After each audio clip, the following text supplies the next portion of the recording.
Selamat pagi Bapak Ibu orang tua mahasiswa. Selamat bergabung di Parents Meeting Program Studi Ilmu Komunikasi Viskom UKSW. Nah, untuk mengawali Parents Meeting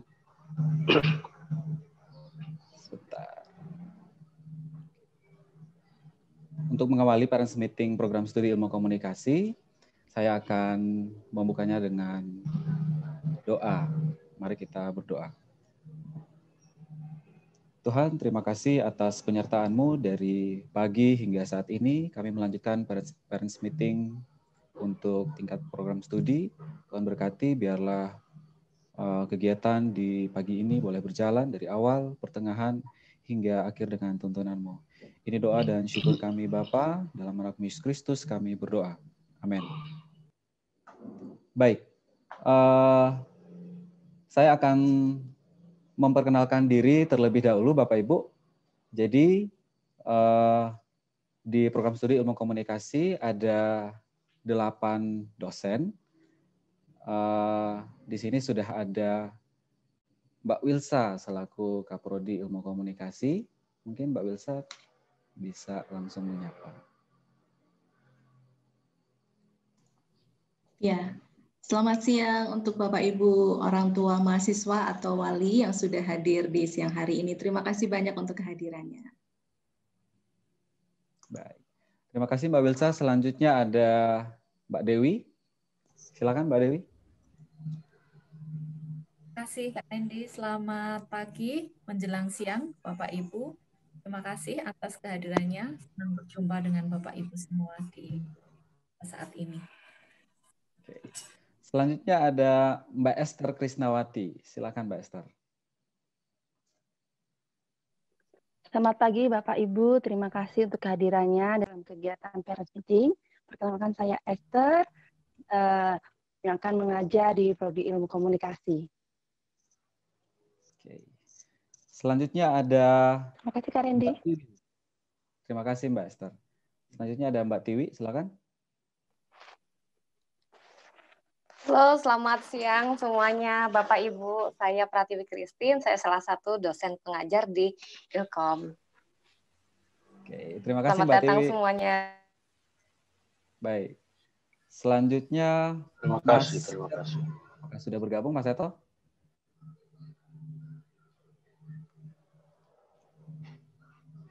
Oke, Mas Eto. Oke. Ada Om Sam. Om Sam sudah ada Om?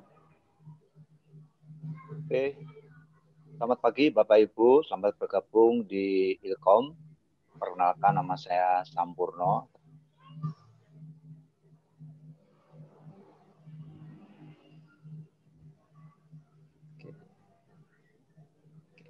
Oke, terima kasih Om Sam. Selanjutnya Mas Seto. Nah, mungkin Mas Seto masih dalam perjalanan untuk join bersama kami. Dan terakhir ada saya sendiri, saya Randy Abraham, dan juga ada Mbak Nat. Nah, Mbak Nat ini sementara studi S3 di Prancis, Bapak Ibu. Untuk melanjutkan acara kita di pagi hari ini, saya langsung menyerahkan ke Mbak Wilsa selaku Kaprodi Ilmu Komunikasi untuk memaparkan materi profil program studi dan MBKM. Silakan Mbak Wilsa. Terima kasih untuk Mas Randy. Terima kasih untuk rekan-rekan dosen dan juga Bapak Ibu, mungkin juga yang baru saja bergabung di sini. Kalau tidak begini kita nggak bertemu ya Bapak Ibu ya. Meskipun daring, meskipun sebenarnya kita hanya menatap satu kotak saja layar yang kecil di HP atau mungkin di laptop, tapi ini sudah cukup mengobati rasa kangen kami, rasa rindu kami bertemu dengan mahasiswa dan orang tua mahasiswa. Baik, untuk sekarang saya ingin sedikit memperkenalkan Prodi Ilmu Komunikasi, di mana Bapak Ibu sekarang ini mempercayakan putra-putrinya untuk belajar di Prodi Ilmu Komunikasi. Apakah sudah muncul Mas Randy? Sudah muncul Mbak Wilsa. Ya, baik. Ya, Bapak Ibu, inilah Prodi Ilmu Komunikasi di Universitas Kristen Satya Wacana. yang pada saat ini putra-putri Bapak Ibu atau mungkin ada adik yang sedang belajar di Prodi Ilmu Komunikasi. Saya memperkenalkan diri, nama saya adalah Budi Widi Astuti, tapi saya biasa dipanggil Wilsa, dan saat ini dipercaya untuk bersama-sama dengan rekan-rekan dosen yang lainnya menjalankan prodi ini supaya bisa terbentuk proses belajar mengajar yang baik. Dan juga tentu saja kami ingin supaya putra-putri Bapak Ibu nanti lulus dari prodi ini menyandang gelar sebagai sarjana ilmu komunikasi adalah orang-orang yang betul-betul mereka adalah orang-orang yang unggul. Nah, saya sangat senang sekali punya minat yang cukup tinggi di bidang public speaking dan juga radio. Kebetulan saya adalah seorang penyiar radio juga dan saya mengelola sebuah stasiun radio di Kota Salatiga. Nah, sekarang jarak itu sudah tidak menjadi masalah ya Bapak Ibu ya. Nah, ini bisa dengar radio lewat streaming, ada live Facebook, YouTube bahkan. Nah, ini sesuatu yang juga hal-hal yang baru yang mungkin dulu tidak ada. Bapak Ibu mungkin dulu dengar radio itu ya lewat pesawat radio yang kotak itu ya, tetapi sekarang sudah berbeda lagi. Nah, kemudian saya ingin supaya Mas Sam bisa menyalakan videonya nggak ya, kameranya nggak ya? Apakah Mas Sam bersedia? Iya, boleh Mas Sam kenalan sendiri dong. Ini saya hanya memunculkan PowerPoint-nya, tapi Mas Sam yang kenalan sendiri, biar Bapak Ibu juga mendengar suara Mas Sam. Dan Mas Sam ini yang paling muda di antara kami, dalam tanda kutip ya. Semangatnya luar biasa. Mari silakan Mas Sam. Baik, terima kasih Bapak Ibu. Senang sekali saya menyambung apa yang dikatakan teman saya selaku Kaprodi Mbak Wilsa. Kita bisa bertemu walaupun melalui virtual, tetapi tentu tidak mengurangi rasa hangatnya pertemuan di siang hari ini. Sedikit perkenalan, nama saya Sampurno seperti yang terpampang di slide Bapak Ibu yang bisa terlihat. Dan seperti Mbak Wilsa, saya memang lebih suka di bidang komunikasi, pertama kali yang berkaitan dengan komunikasi publik ya. Saya punya hobi di bidang advertising, kemudian di fotografi. Lalu saya aktif di pengembangan, pertama kali menyangkut masalah pengembangan diri, tentang karakter building, kemudian berkaitan hal-hal yang berkaitan untuk bagaimana soft skill mahasiswa itu dikembangkan, selain keilmuan-keilmuan lain yang dibutuhkan di prodi komunikasi. Mungkin itu saja. Selain itu juga sedikit tambahan, saya juga mengembangkan di bidang pelatihan-pelatihan untuk pengembangan diri. Jadi untuk bagaimana membuat seseorang itu lebih percaya diri di dalam menjalani hidup ini. Itu saja Mbak Wilsa yang bisa saya sampaikan. Terima kasih. Ya, terima kasih Mas Sam. Ini nomor HP-nya kok masih nomor HP saya ya? Belum diganti. Berikutnya ada Mbak Dewi Kartikasari. Halo Mbak Dewi. Halo Mbak Wilsa. Ya, boleh kenalan Mbak, silakan Mbak. Baik, selamat siang lagi Bapak Ibu. Perkenalkan, nama saya Dewi Kartikasari. Saya biasa dipanggil dengan nama Dewi KS ya. Untuk membedakan saya dengan dewi-dewi yang lain, karena di luar sana ada banyak nama Dewi. Ini ada pembedanya, saya biasa dipanggil Mbak atau ya banyak Mbak ya kalau mahasiswa memanggil saya begitu. Kemudian saya sangat tertarik untuk mengembangkan kajian-kajian ilmu komunikasi.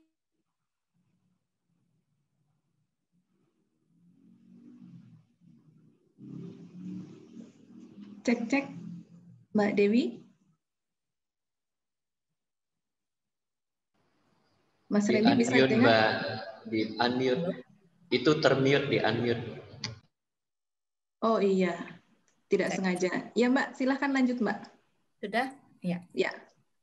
Baik, terima kasih. Kajian-kajian saya memang lebih banyak di ranah digital, Bapak Ibu, partisipasi publik, kemudian partisipasi anak-anak muda, begitu. Nah, saya sedang meneliti juga youth, ya. Jadi anak-anak muda dalam menggunakan media digital, begitu. Nah, saya bisa dikontak, sudah ada email dan juga ada nomor kontak WA saya. Begitu saja Mbak Wilsa, terima kasih. Ya, Terima kasih Mbak Dewi. Yang selanjutnya ada Mbak Esther. Tapi ini foto yang lama Bapak Ibu. Yang sekarang percayalah, semakin langsing. Mbak Esther Bisa ya. aja Mbak Wilsa. Silakan. Ya, selamat siang Bapak Ibu. Perkenalkan, saya Esther Krisnawati. Saya biasa dipanggil oleh teman-teman mahasiswa adalah Mbak Esther, seperti itu. Saya bergabung di Prodi Ilmu Komunikasi sejak tahun 2011. Saya adalah alumni juga, kebetulan saya adalah angkatan pertama dari Ilmu Komunikasi yang kemudian ketika lulus kuliah saya studi lanjut dan kemudian saya bergabung kembali ke Prodi Ilmu Komunikasi. Jadi istilahnya saya kembali ke habitat saya gitu ya di Prodi Ilmu Komunikasi. Saya di sini lebih banyak mengkaji tentang sosial media dan juga komunikasi pariwisata. Jadi saya memang riset-riset saya berbasis tentang komunikasi pariwisata. Seperti itu Bapak Ibu. Jadi mungkin next time nanti kalau teman-teman mahasiswa di mata kuliah saya, kita bisa berjalan-jalan ke daerah-daerah lain yang punya potensi pariwisata. Mungkin bisa berkunjung di daerah Bapak Ibu juga ya. Kalau sudah COVID-nya berlalu tentunya. Baik, demikian Mbak Wilsa. Iya, baik. Terima kasih Mbak Esther. Ada Mas Seto, tetapi Mas Seto sudah bergabung belum ya? Sepertinya belum ya. Ya, Mas Seto sedang ini Bapak Ibu studi S3 sehingga memang harus sering bolak-balik Salatiga dan ke Solo begitu. Yang berikutnya saya perkenalkan Mbak Tiwi, Pratiwi Christine Harnita. Mbak Tiwi, apakah bisa videonya on dan menyapa Bapak Ibu di pagi hari ini? Oh, sedang berbincang-bincang ya. Saya lewati dulu. Ada Mas Randy, silakan Mas Randy.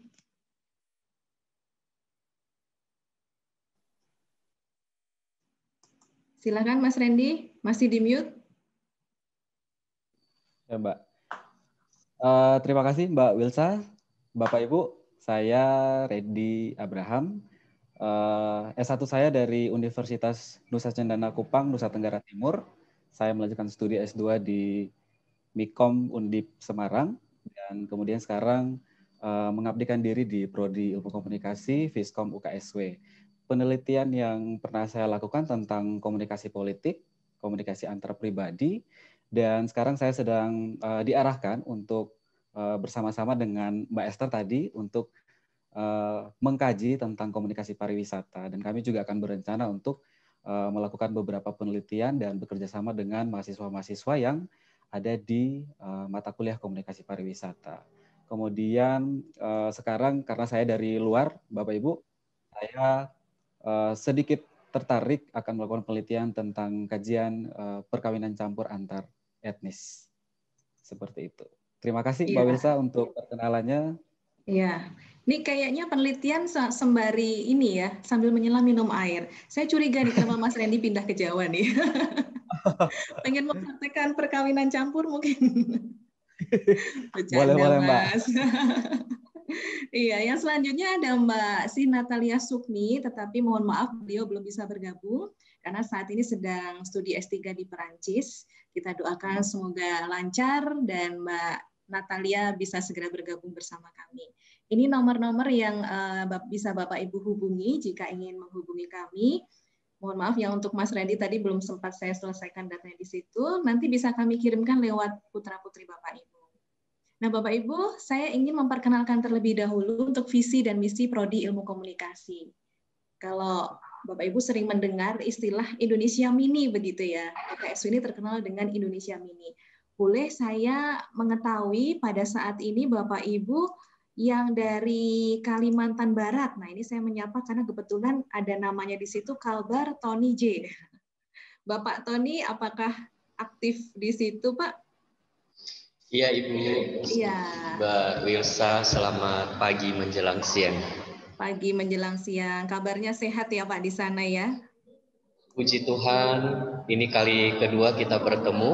Ya.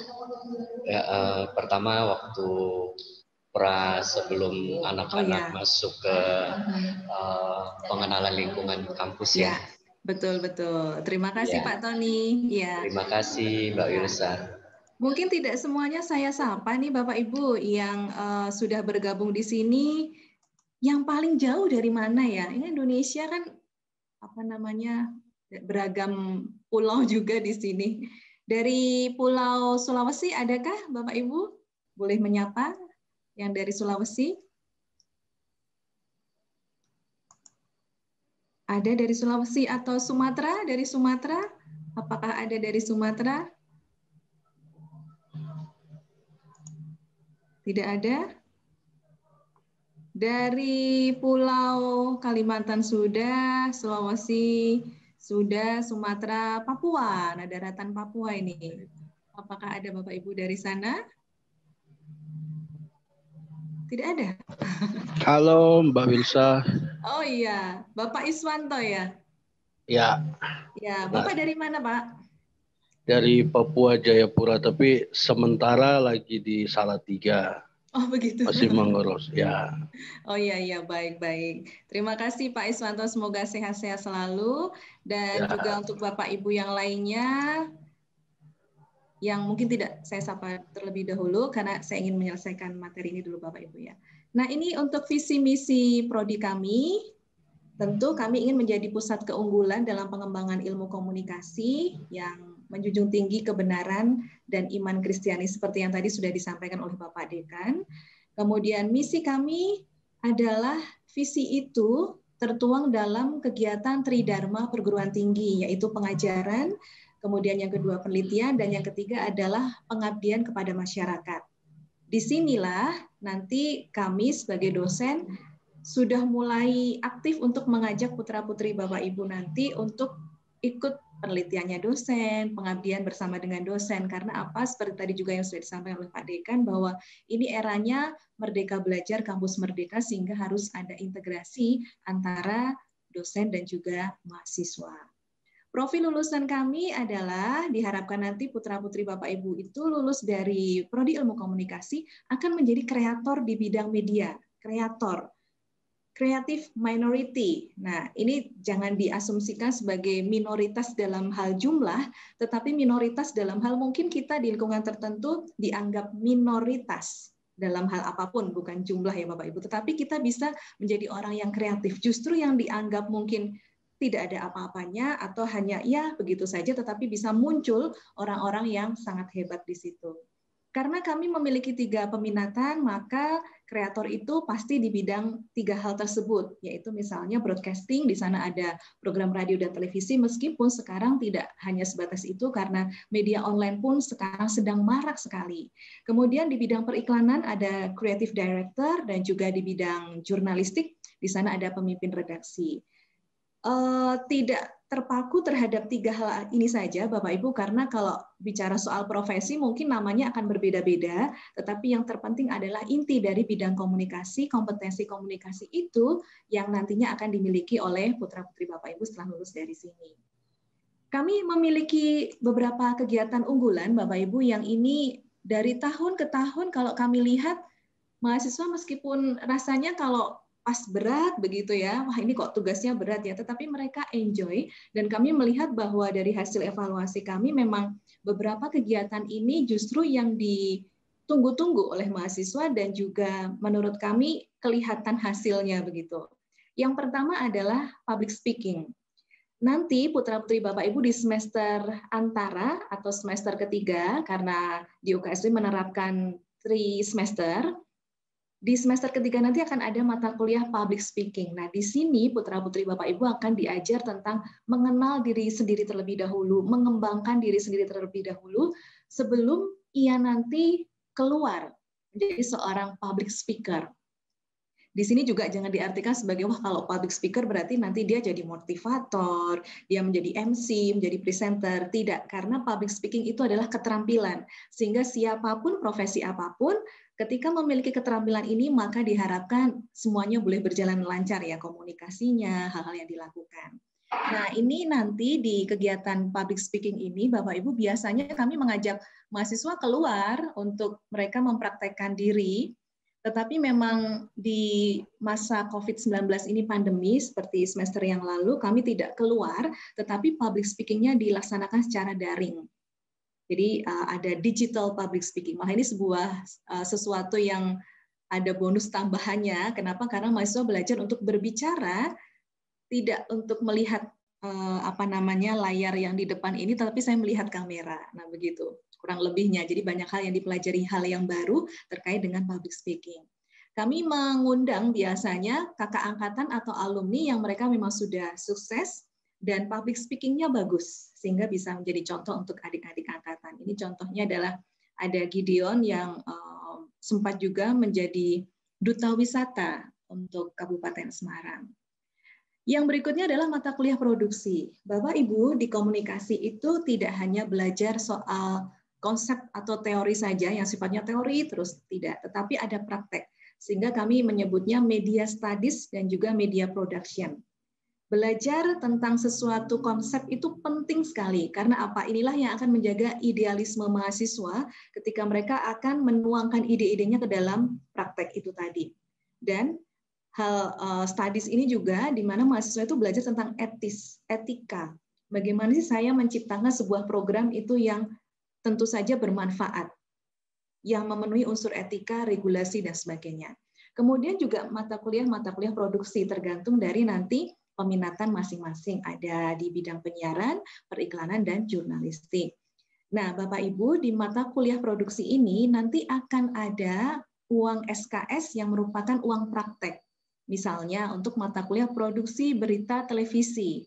Itu untuk akademik 3 SKS, tetapi akan menjadi 5 SKS ketika membayar karena yang 2 merupakan SKS untuk praktek. Biasanya yang dilakukan adalah mahasiswa dia betul-betul praktek menjadi seorang news anchor atau presenter televisi atau pembaca berita di televisi.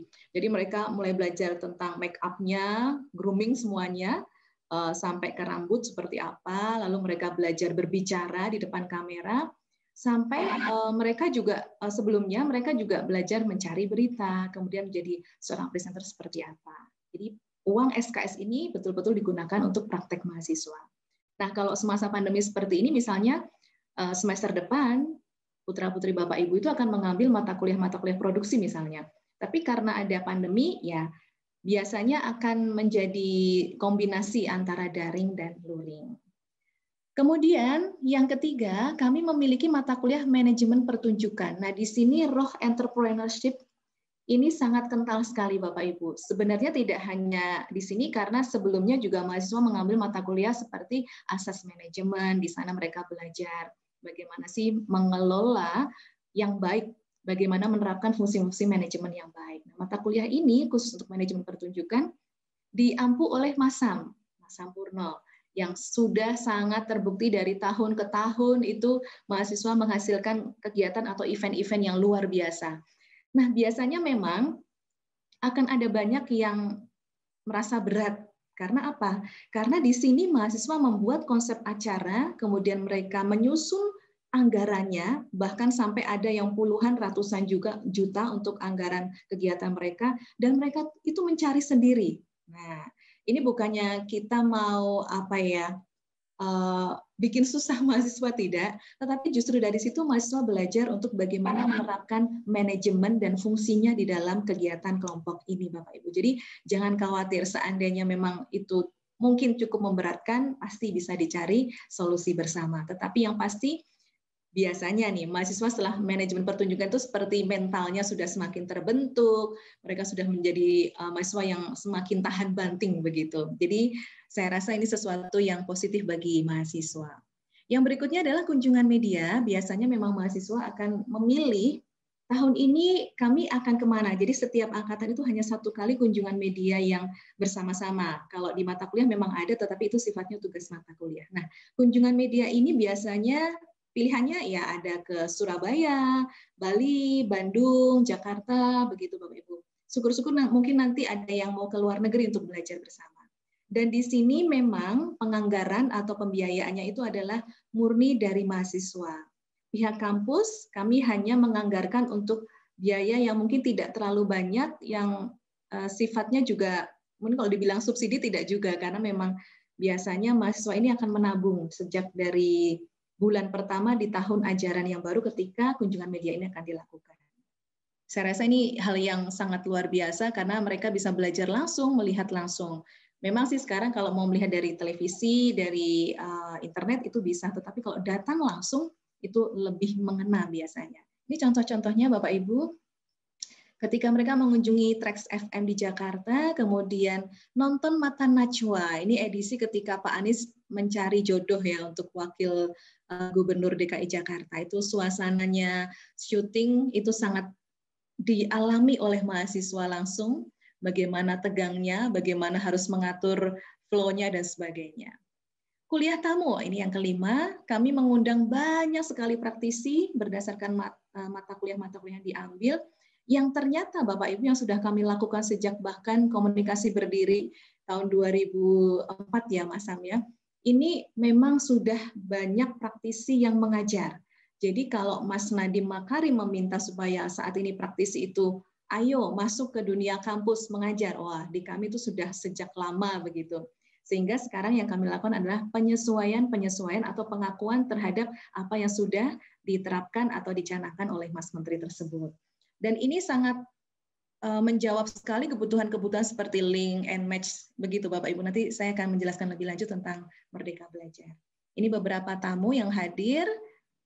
Ada marketing manager, program manager, kemudian ini Pak Errol Jonathan, beliau adalah CEO Radio Suara Surabaya. Kami sudah bekerja sama sejak prodi ini berdiri juga. Beliau sangat support sekali. Dan ada mahasiswa kami yang magang, bahkan sekarang ada yang sudah bekerja di sana dan menjadi mahasiswa, menjadi pekerja yang unggulan begitu. Yang ini adalah saya lupa namanya, dari CNN Indonesia. Kemudian yang sebelah kanan beliau adalah Doktor Ilmu Komunikasi yang pertama dalam bidang radio, Harley Prayuda. Suaranya sangat radio sekali. Kemudian kerjasama kami juga dengan Bawaslu Kota Salatiga, beberapa kegiatan yang diikuti oleh mahasiswa. Kemudian ini praktek lapang terpadu pada semester yang kemarin kami menyebutnya PLT atau KKN. Ini menjadi salah satu bidang kegiatan pembelajaran mahasiswa yang juga ada dalam 8 sektor yang Mas Menteri sudah canangkan Bapak Ibu. Nanti kita akan membahasnya lebih lanjut lagi. PLS adalah magang di media atau industri sesuai dengan keinginan mahasiswa. Mereka pilih mau magang di televisi, radio, agensi iklan, production house, atau mungkin hotel atau lembaga lain, tetapi yang ada bidang ilmu komunikasinya. Itu boleh sekali. Mereka betul-betul merdeka dalam hal ini untuk memilih pilihannya mau magang di mana. Nah, kami ucapkan selamat bergabung untuk Bapak Ibu menjadi keluarga besar di Prodi Ilmu Komunikasi. Tentunya kami tidak bisa sendirian. Kami tidak bisa hanya hubungan dosen dan mahasiswa itu tidak bisa hanya sekedar seperti transaksional tidak, tetapi yang kami inginkan adalah bahwa kami mendidik mahasiswa, adik-adik kami ingin supaya mereka tidak hanya cerdas secara akademis, tetapi juga memiliki karakter yang baik begitu. Nah, ini untuk materi saya terkait profil prodi terlebih dahulu. Masih ada satu materi lagi Bapak Ibu, yaitu tentang implementasi Merdeka Belajar. Apakah akan saya lanjutkan sekarang atau mungkin ada pertanyaan terlebih dahulu Bapak Ibu tentang materi profil prodi ilmu komunikasi tadi? Silahkan jika mungkin ada tanggapan terlebih dahulu sebelum saya masuk ke materi kurikulum. Ada pertanyaan Bapak Ibu? Materi profil? Silakan. Ini kalau saya lihat di chatting Mbak Wilsa ada pertanyaan, apakah parents meeting ini nanti bisa didapatkan recordingnya? Karena sebentar lagi saya akan beres. Ya, betul. Kita usahakan Bapak Ibu nanti untuk bisa dilihat atau mungkin minimal materinya nanti bisa kami kirimkan ke putra-putri Bapak Ibu. Begitu. Bagaimana ada saya pertanyaan lanjut ya? Bapak Ibu terkait dengan materi profil? Kalau tidak ada, mungkin Mbak Wilsa bisa melanjutkan dengan paparan materi MBKM. Ya, baik. Supaya yang mau sholat Jumat bisa menunaikannya begitu ya. Baik. Nah, Bapak Ibu terkait dengan rancangan implementasi kurikulum Merdeka Belajar Kampus Merdeka atau biasa kita sering sebut MBKM. Sebenarnya sudah sejak kurang lebih hampir 1 tahun ini Menteri kita mencanangkan hal ini, Kampus Merdeka. Tetapi memang di Prodi sedikit demi sedikit atau secara bertahap kami menyesuaikannya karena kami juga tidak ingin gegabah. Kami tidak ingin ayo langsung berubah, tetapi ternyata kami belum siap. Nah, nanti malah jadi tidak baik begitu ya untuk proses belajar mengajarnya. Mas Menteri mengatakan bahwa kenapa sih ini penting? Karena memang ini merupakan sebuah impian bahwa nanti mahasiswa yang lulus itu betul-betul menjadi orang pemimpin masa depan, punya SDM yang unggul.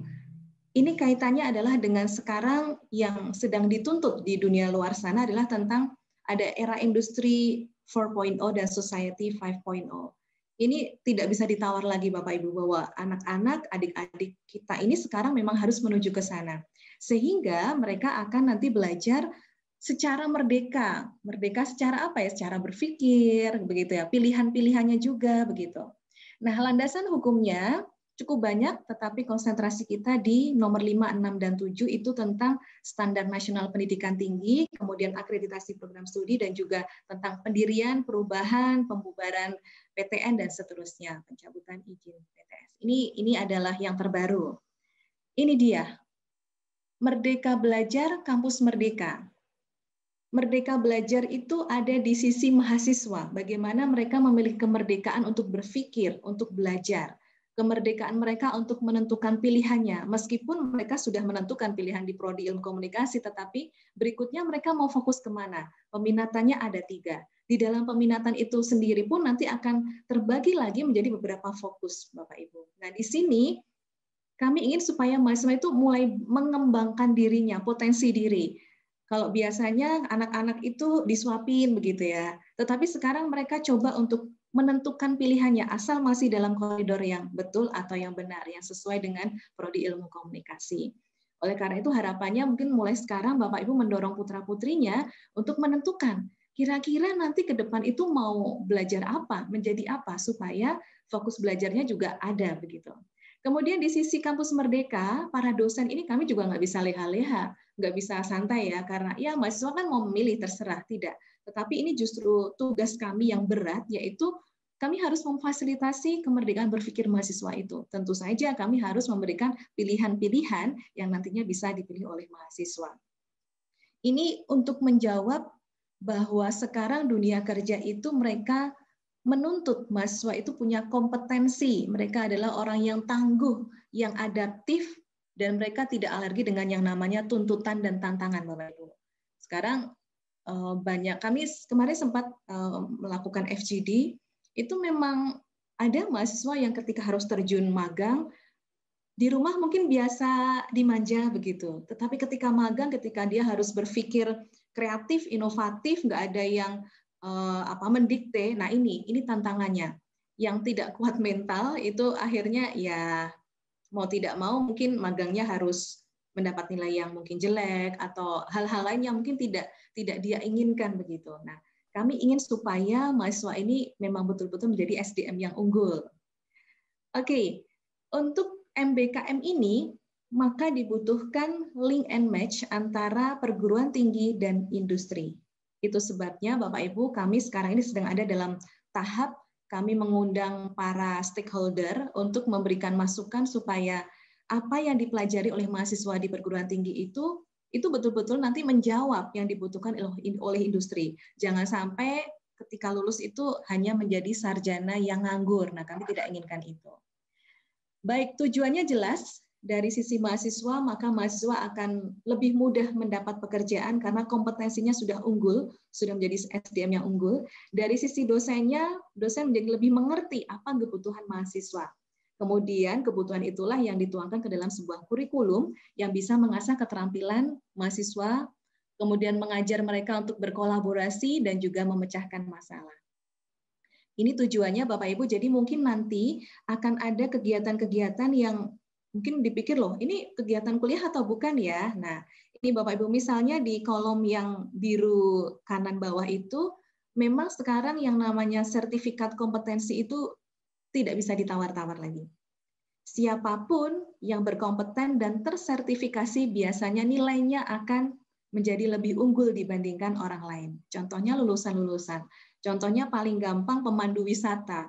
Kalau sudah tersertifikasi maka nilainya akan lebih tinggi dibandingkan yang tidak. Seorang public speaker yang sudah tersertifikasi mungkin juga akan begitu, dan seterusnya. Presenter, kameramen, fotografer, bahkan ada skema-skema kompetensi yang ada. Kemudian bahasa asing itu juga sudah merupakan keharusan Bapak Ibu ya. Mungkin kalau di kampus belajarnya tidak terlalu maksimal, boleh-boleh saja. Malahan harus ya untuk mahasiswa itu mengambil di luar untuk kursus.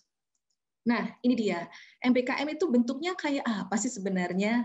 Nanti kita melihatnya dari beberapa poin ya Bapak Ibu. Yang pertama ini dulu, kita harus mengetahui bahwa akan ada 2 kurikulum yang disajikan. Yang pertama kurikulum yang reguler seperti sekarang ini, tetapi yang kedua adalah yang disesuaikan dengan Merdeka Belajar itu tadi.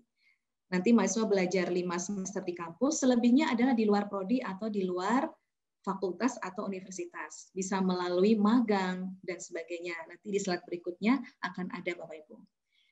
Jadi ketika mereka belajar di luar prodi ini, harapan kami tidak hanya sekedar kalau misal magang ya sudah magang 3 bulan selesai, tidak. Tetapi akan ada skills atau kompetensi yang memang betul-betul mereka dapatkan, baik itu sifatnya yang hard skills maupun yang soft skills. Kami tidak ingin mahasiswa cuma di kampus, diminta dosennya ngerjain tugas ini dikerjakan, kalau nggak ngerjain nilainya jelek, udah pasrah-pasrah saja, tidak. Tetapi kami ingin mahasiswa lebih aktif lagi. Jadi definisi SKS-nya nanti tidak kepada jam kegiatan, tetapi kepada jam belajar. Itu dia. Maaf, jam kegiatan ya, bukan jam belajar. Persyaratannya saya lewati saja, mekanisme juga, yang pasti ini sudah kami mulai siapkan Bapak Ibu, sehingga nanti pembelajaran MBKM-nya boleh berjalan dengan lancar. Nah, poin yang kedua dari MBKM adalah ketika mahasiswa belajar di luar prodi, itu akan ada 8 kegiatan kampus merdeka atau 8 bentuk kegiatan pembelajaran BKP atau lebih gampangnya 8 sektor begitu ya. Ada pertukaran mahasiswa, magang, mengajar di sekolah, penelitian, kemudian proyek kemanusiaan, kewirausahaan, studi atau proyek mandiri, dan yang terakhir adalah membangun desa. Tetapi Bapak Ibu, ini penjelasan lebih ringkasnya. Nah, ini yang kami pilih di Prodi Ilmu Komunikasi. Untuk saat ini kami merencanakan hanya menyajikan 4 saja. Ini bukan berarti kita menghalangi kemerdekaan mahasiswa untuk belajar, tidak. Tetapi yang pertama, inilah yang sesuai dengan visi misi Prodi. Yang kedua, kita melihat sekarang ini SDM dosen yang ada dan kompetensinya. Dan memang 4 hal inilah yang sudah kami lakukan selama ini, sehingga penyesuaiannya berjalan lebih baik dibandingkan kalau kami mengambil hal-hal yang lainnya yang belum tentu juga itu bisa kami sajikan dengan baik nantinya. Yang akan disajikan ada 4, yang pertama adalah magang, yang kedua adalah penelitian, yang ketiga adalah kewirausahaan, dan yang terakhir membangun desa atau KKN. Nah, 4 inilah yang nanti di Merdeka Belajar itu putra-putri Bapak Ibu silakan memilih mau yang mana. Lebih baik kalau dari sekarang sudah jelas, sudah punya gambaran supaya pengambilan mata kuliah itu juga boleh terencana dengan baik.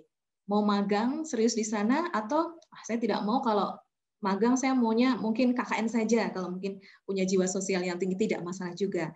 Di masing-masing bentuk kegiatan ini akan ada yang namanya dosen penggerak Bapak Ibu. Nah, ini dosen penggerak. Ini tugas kami juga untuk menginisiasi dan sebagainya. Harapannya begini, supaya nanti ketika mereka memilih 1 dari 4 itu tadi, mereka betul-betul menjadi SDM yang unggul yang diinginkan oleh Mas Menteri dan cita-cita kita semuanya. Ini indikatornya saya lewati terlebih dahulu. Ini tadi sudah saya sampaikan Bapak Ibu untuk profilnya. Ini mata kuliahnya yang nanti akan diambil, tetapi ini belum kami sesuaikan lagi. Ini hanya gambaran secara umumnya terlebih dahulu. Baik, ini untuk paparan saya di materi MBKM. Silakan jika ada pertanyaan seputar profil prodi, kurikulum, maupun hal yang lainnya yang mungkin tadi belum jelas, jika kami bisa menjawabnya atau merespons sekarang akan kami jawab, jika tidak akan kami tanyakan terlebih dahulu kepada pihak yang terkait. Kami kembalikan ke Mas Randy. Terima kasih. Baik, terima kasih Mbak Wilsa untuk paparan materi profil prodi dan juga MBKM. Selanjutnya Bapak Ibu kami buka ruang tanya jawab. kiranya ada pertanyaan terkait dengan paparan Kaprodi Ilmu Komunikasi. Di sini kalau saya lihat di kolom chatting ada satu pertanyaan dari Bapak Bayu Septian. Apakah akan ada pengajaran terkait bagaimana menjadi entrepreneur di bidang event management? Karena saya lihat dari general profilnya lebih ke manajemen media mainstream, TV, radio, dan profesi umum di bidang komunikasi. Melihat dari visi Menteri Pariwisata, ke depan dunia event manajemen akan dijadikan spearhead supaya peningkatan kunjungan wisata. Ya, Pak Bayu Septian, ya. Sebenarnya memang yang tertulis di situ kelihatannya hanya media mainstream, tapi kontennya itu kami tidak hanya ke media mainstream saja. Contohnya adalah ketika untuk mata kuliah yang tadi saya ceritakan, manajemen pertunjukan, mereka itu di semester-semester sebelumnya, mereka sudah belajar tentang asas manajemen. Kemudian di manajemen pertunjukan itu, ada juga media manajemen ya. Nah, di manajemen pertunjukan inilah mereka betul-betul belajar kalau istilahnya I.O. ya seperti I.O. Karena kita juga perlu memahami bahwa media yang mainstream pun mereka punya loh divisi I.O.-nya. Bahkan radio punya divisi I.O. Televisi apalagi. Belum media-media yang lainnya, hotel juga punya ya. Sehingga yang diajarkan kepada mahasiswa itu lebih kepada fungsi manajemennya dan prakteknya seperti apa. Tidak hanya terbatas terhadap kegiatan I.O. yang tema-tema tertentu tidak, tetapi kami mengajarkan fungsi-fungsinya. Sehingga ini menurut saya paket komplit begitu. Kemudian kaitannya dengan pariwisata, ya, di kami juga ada mata kuliah komunikasi pariwisata yang mereka juga belajar untuk menyusun konsep pariwisata, promosinya, brandingnya, lalu ada mata kuliah social marketing, ada mata kuliah kreatif konten, digital konten. Nah, mata kuliah ini mengajarkan mahasiswa sebenarnya ya fungsi manajemennya itu diterapkan di situ. Bagaimana mereka merencanakan sebuah promosi misalnya, supaya nanti boleh berjalan dengan lancar untuk wisata dan sebagainya. Jadi ya, ini yang kami ajarkan saya rasa bisa menjawab semua yang dipertanyakan oleh Mas atau Bapak Bayu Septian ini. Ini Mas Randy ini termasuk salah satu pengajar komunikasi pariwisata, Mbak Esther juga, Mas Sam di manajemen pertunjukan. Wah, itu kental sekali dengan yang namanya entrepreneurship management begitu ya. Baik, itu Mas Randy. Baik, terima kasih Pak Bayu, begitu jawaban dari Mbak Wilsa. Ada lagi Bapak Ibu terkait dengan materi profil dan juga paparan MBKM. Mungkin kalau tidak bisa melakukan pertanyaan lewat kolom chatting, bisa langsung bertanya. Silakan Bapak Ibu. Masih ada?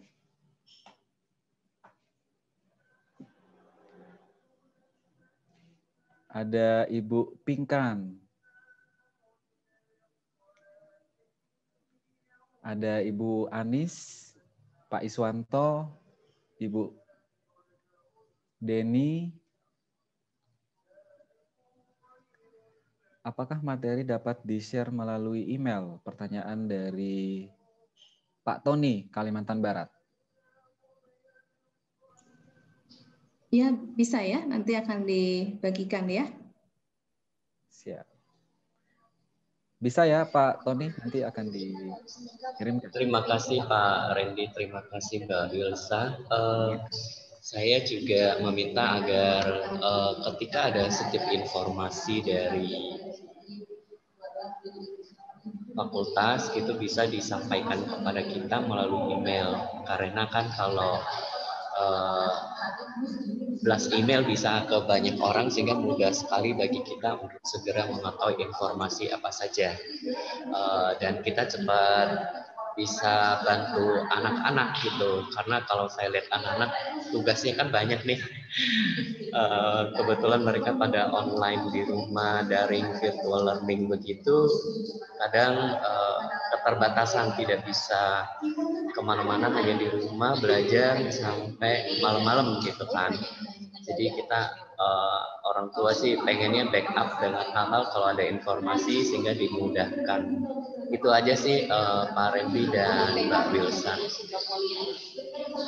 Baik. Oke, terima kasih Pak Tony untuk pertanyaannya.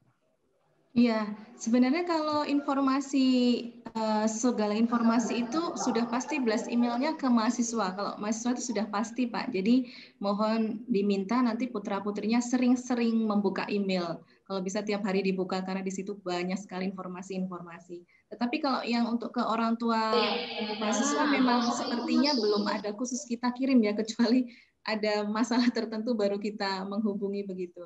Nah, ada saran kan, Pak? Pak Tony mungkin punya saran? Mohon maaf, saya masih mengingat anak saya yang SD atau SMP. Kebetulan saya juga di sekolah. Jadi kalau kita blast email ke parents itu dari TK SD sampai SMP sampai SMA, anak saya udah kuliah. Sebenarnya mereka kan sudah mandiri, bahwa artinya informasi itu akan disampaikan kepada kita. Saya hanya ingin memiliki informasi saja sendiri langsung dari fakultas, sehingga ya kita bisa backup seandainya kalau mereka kelupaan dan lain sebagainya. Berhubung saya ada di Kalimantan dan anak saya ada di Salatiga, nantinya kalau sudah luring nantinya tatap muka seandainya diizinkan, itu sih. Terima kasih Pak Randy dan Mbak Wilsa. Sepertinya kan ini orang tua mahasiswa diminta untuk mengisi formulir ya, atau dari daftar hadir. Mungkin nanti kami bisa membuat database Pak untuk orang tua, sehingga nanti kalau ada informasi yang penting kami akan sampaikan, begitu ya. Baik Mbak Wilsa, terima kasih. Baik, thank you. Terima kasih Pak Tony. Selanjutnya Bapak Ibu yang lain masih ada pertanyaan terkait dengan materi profil dan MBKM. Ada Pak Iswanto, adakah pertanyaan, Pak? Oke. Bapak Ibu yang lain masih? Selamat siang. Saya Ibu Rini dari Kalimantan Tengah. Baik, silakan Bu. Kebetulan anak saya ini ngambil ilmu komunikasi. Ya, Bu. Saya memang awam dalam ilmu komunikasi. Cuma tadi ada 4, sepertinya waktu dijelaskan tadi ada 4. Yang selama ini memang saya tahu setelah PPL, setelah kuliah itu nanti bisa magang, PPL dan sebagainya. Tetapi ada 2 yang saya tahu kurang mengerti kalau mereka memilih di pembangunan desa itu apa saja yang anak-anak itu lakukan, dan yang kedua tadi di wirausaha. Ya, kami mohon penjelasan. Terima kasih. Ya, baik Bu. Kalau untuk yang magang seperti biasanya mereka nanti boleh memilih mau magang di instansi apa atau media. Kemudian untuk hal yang lainnya mungkin saya bisa dibantu untuk Mas dan Mbak dosen, Mas Sampurno mungkin menjelaskan tentang proyek di desa tadi atau KKN, atau Mbak Dewi tentang penelitian, dan juga Mbak Tiwi yang kewirausahaan. Monggo silakan, siapa duluan ini? Kalau Mbak Tiwi berhalangan, mungkin Mbak Esther nanti bisa desa penelitian. Monggo silakan, siapa dulu jelaskan ya. Iya, mohon diulang Mbak Wilsa, soalnya putus-putus.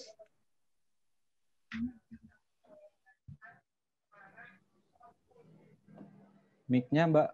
Masih di mute Mbak Wilsa.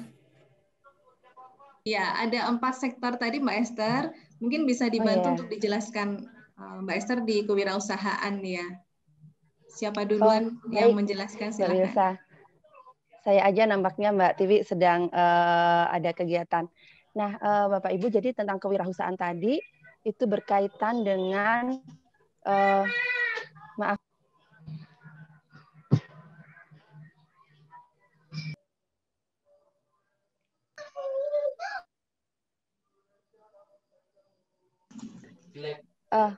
Maaf ya. Itulah Mbak Esther ya. Bekerja dari rumah tuh kayak gitu. Mati lampu soalnya, jadi anak saya teriak-teriak.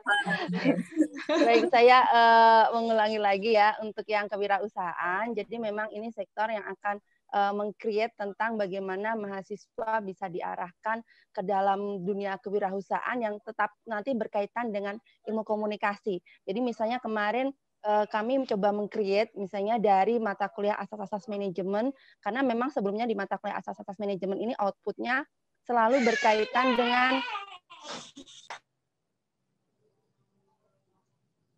mohon maaf sekali ya Bapak Ibu ya. Jadi misalnya di mata kuliah asas-asas manajemen itu memang mahasiswa di proyek akhirnya diminta untuk membuat sebuah unit usaha, kemudian bagaimana mereka mempromosikan unit usahanya, kemudian nanti kita biasanya membuat semacam pameran. Nah, namun di tahun ini kebetulan saya masih memegang di angkatan 2019, itu kita tidak bisa mempraktekkan karena terkait dengan COVID. Nah, nanti harapannya di semester berikutnya ketika kita sudah bisa luring, nanti mahasiswa bisa membuat pameran seperti itu. Kemudian misalnya lagi dengan kaitannya di mata kuliah komunikasi pariwisata. Nah, kemarin kami sudah berdiskusi dengan Mbak Tiwi, memang di mata kuliah komunikasi pariwisata pun juga sama. Kami senantiasa di akhir mata kuliah mengajak mahasiswa untuk kita membuat semacam proyek, yaitu mempromosikan tempat-tempat pariwisata di daerah-daerah yang mungkin belum dikenal oleh banyak orang. Nah, di situ kami mencoba meng-create, mengelola bagaimana nantinya di kewirausahaan ini mahasiswa bisa menciptakan seperti PH gitu ya, rumah produksi di mana mereka bisa mempromosikan pariwisata-pariwisata yang ada. Nah, jadi ada kaitannya antara wirausaha dengan komunikasi gitu ya, supaya nanti di sini ada perbedaan antara ekonomi dengan komunikasi gitu ya. Jadi memang kita akan mengembangkan sektor kewirausahaan, tapi sisi komunikasinya itu masih ada di dalam situ. Seperti itu Bapak Ibu gambarannya. Demikian Mbak Wilsa. Ya, terima kasih. Lanjut Mbak Dewi. Baik, terima kasih Mbak Wilsa. Baik Bapak Ibu, di bidang saya nanti saya bekerja sama dengan Mas Seto untuk mengembangkan sektor penelitian begitu. Nah, sektor penelitian ini apa sebenarnya sudah sudah membantu untuk di mata kuliah nanti terutama riset gitu ya. Jadi mahasiswa yang tertarik untuk melakukan penelitian nanti akan bergabung bersama kami untuk bersama-sama melakukan penelitian gitu. Nah, didasari dengan mata kuliah yang nanti sudah tersedia, yakni dasar-dasar penelitian dan metode penelitian kualitatif maupun kuantitatif. Kemudian di muaranya adalah ikut proyek dosen untuk penelitian. Nah, kemarin kami sudah mendiskusikan penelitian ini bisa dikerjasamakan dengan pihak lain ya. Sejauh ini ada beberapa pihak yang kami rencanakan untuk kami bisa kerjasama, diantaranya dinas yang ada di Kota Salatiga, kemudian dinas-dinas terkait yang di sekitar Kabupaten Semarang, kemudian kami juga bekerja sama dengan pusat-pusat studi, salah satunya yang ada di UKSW.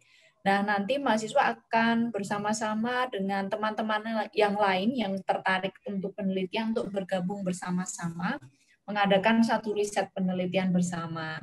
Nah, dulu dosen-dosen ini, kami semua yang ada di Prodi Ilmu Komunikasi, pernah melakukan riset bersama, pemetaan tentang pola konsumsi internet remaja ini akan berlanjut dan melibatkan juga mahasiswa-mahasiswa yang tertarik, dan akan bersama-sama dengan kami, begitu ya Ibu, membagikan kuesioner, kemudian mengisi kuesioner, kemudian mengolah data dari hasil kuesioner itu, kemudian ditulis dan dipublikasikan di jurnal-jurnal yang kami akan tuju sesuai dengan tujuan kami. Nah, kami sudah melakukan itu. Kami pada waktu itu ke SMP dan SMA di Kota Salatiga, dan SMP dan SMA di sekitar Kabupaten Semarang begitu. Jadi kedepannya akan lebih banyak lagi kegiatan-kegiatan yang melibatkan mahasiswa untuk proyek-proyek penelitian dosen. Demikian Mbak Wilsa sementara yang bisa saya sampaikan. Terima kasih. Terima kasih Mbak Dewi. Mas Sam, apakah boleh menceritakan tentang KKN? Baik, terima kasih Ya. Bapak Ibu, mungkin dengan kebijakan Mas Menteri yang baru yang tadi disampaikan oleh Mbak Wilsa mengenai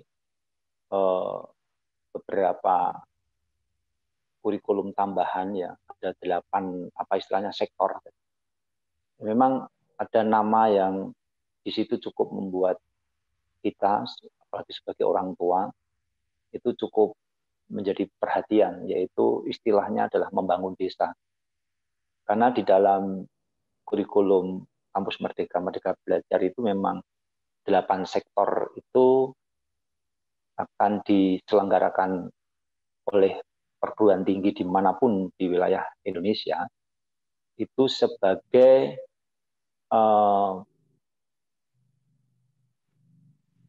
mata kuliah yang memberikan kemerdekaan dan sekaligus mengembangkan kepribadian sebetulnya. Mengapa? Karena di dalam kurikulum Kampus Merdeka, Merdeka Belajar ini, itu ada 3 semester yang harus diselenggarakan di luar program studi, bahkan di luar perguruan tinggi. Itu wajib sifatnya. Jadi tadi Mbak Wilsa sudah menyampaikan bahwa, atau mungkin di sesi yang pertama tadi di dekan, bahwa sesungguhnya mahasiswa itu bergabung dengan kami itu hanya 2,5 tahun, Bapak Ibu. Selebihnya itu adalah mahasiswa diminta untuk memilih yang 1 semester itu memilih di luar program studi, tapi masih ada di dalam kampus. Cuman beda program studi, tetapi masih ada di dalam kampus. Apa artinya? Artinya mereka boleh memilih program studi dari fakultas-fakultas lain yang ada di wilayah perguruan tinggi Satya Wacana. Itu 1 semester. Sedangkan yang 2 semester itu harus keluar dari perguruan tinggi. Disitulah menariknya. Nah, ketika keluar dari perguruan tinggi, ini menjadi persoalan.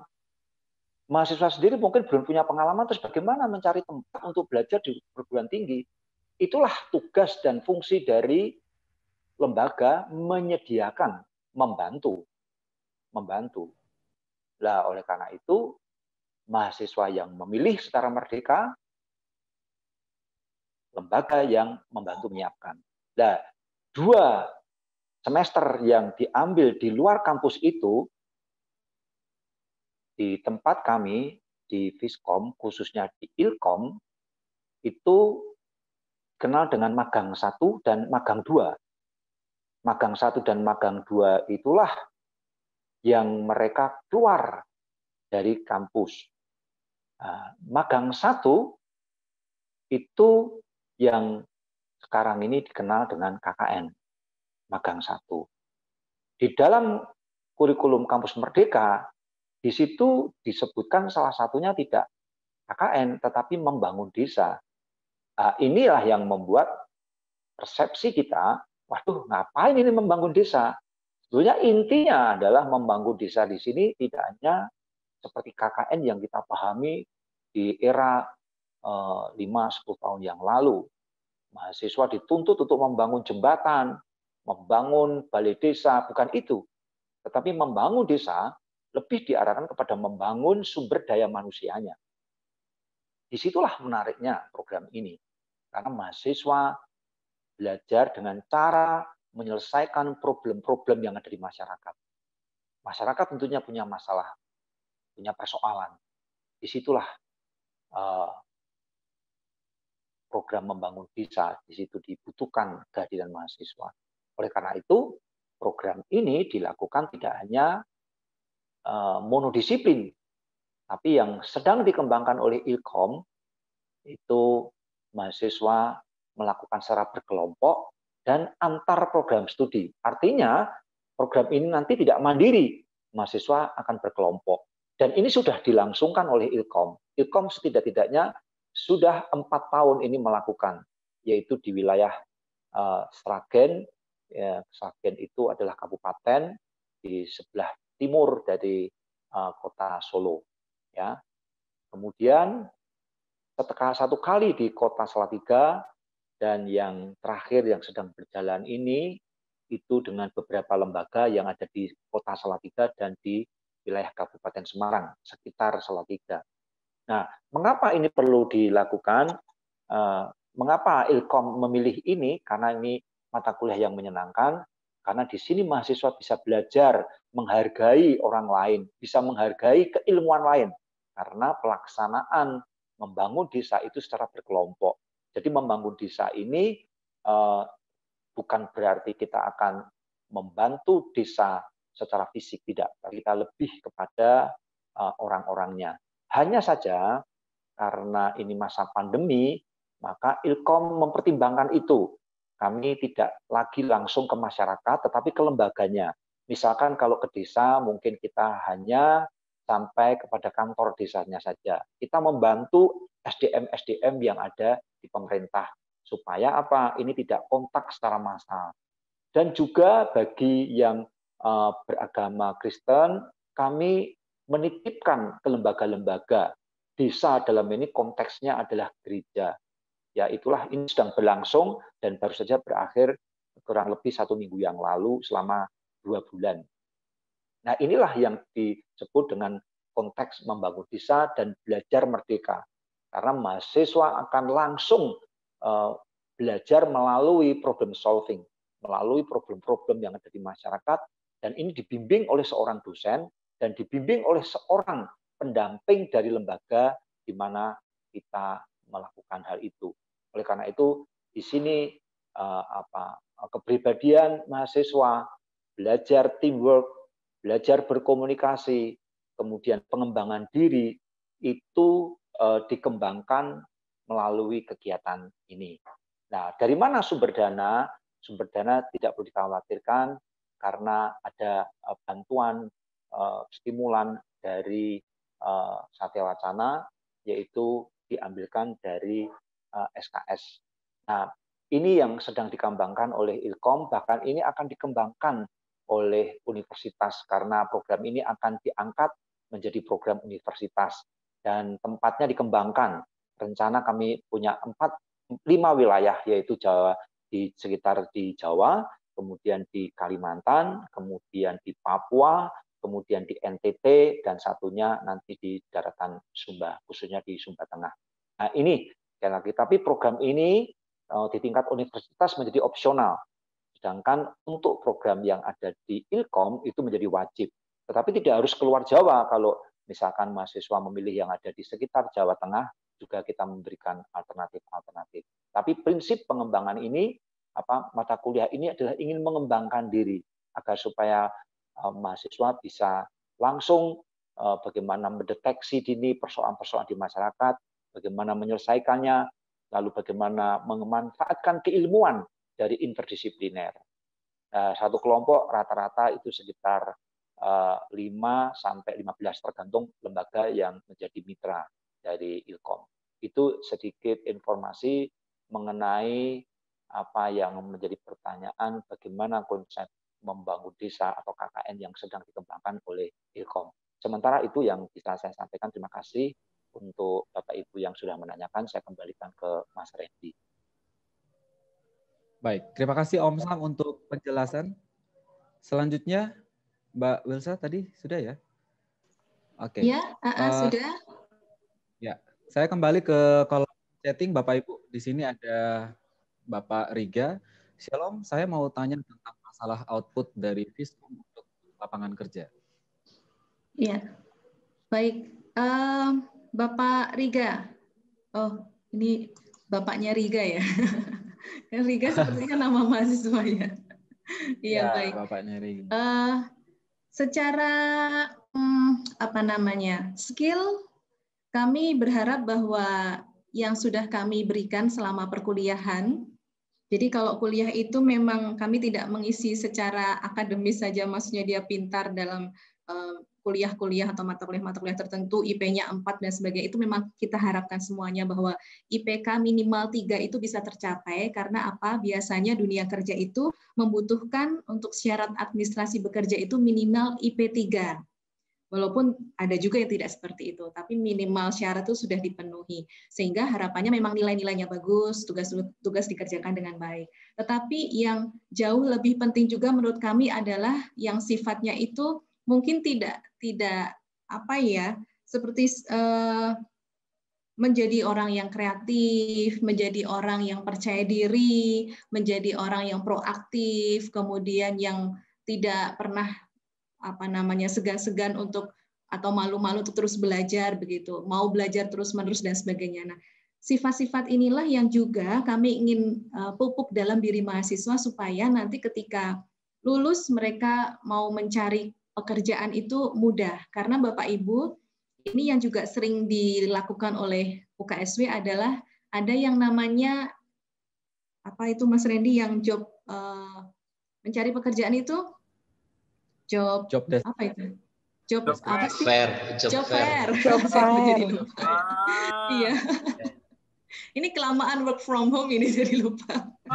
Jadi di job fair itu banyak yang ini Mas Sam juga pengalaman di sini bahwa ketika para pewawancara kerja ini menanyakan itu kadang yang ditanyakan bukan kamu pintar apa begitu. Tapi justru sifat-sifat yang dasar itu tadi yang justru ditanyakan. Pemalu tidak, orangnya ini punya inisiatif atau tidak. Hal-hal yang seperti itu justru. Nah, sehingga kami mencoba untuk menyeimbangkan itu semuanya.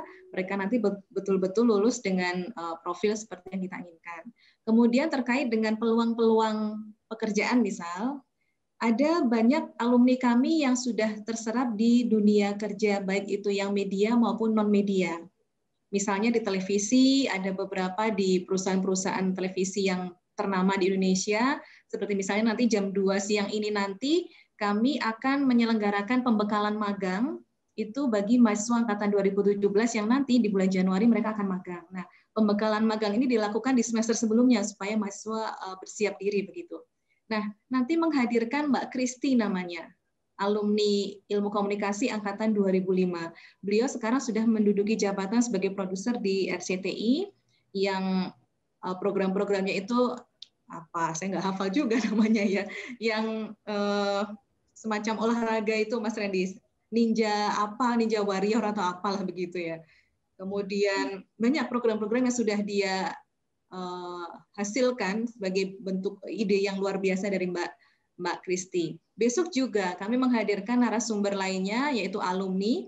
Itu adalah Mbak Melisa, beliau sekarang bekerja di kumparan.com, sebelumnya di Net TV sudah sampai ke level produser juga, tetapi berpindah ke kumparan.com, di sana menjadi news video presenter dan juga produser.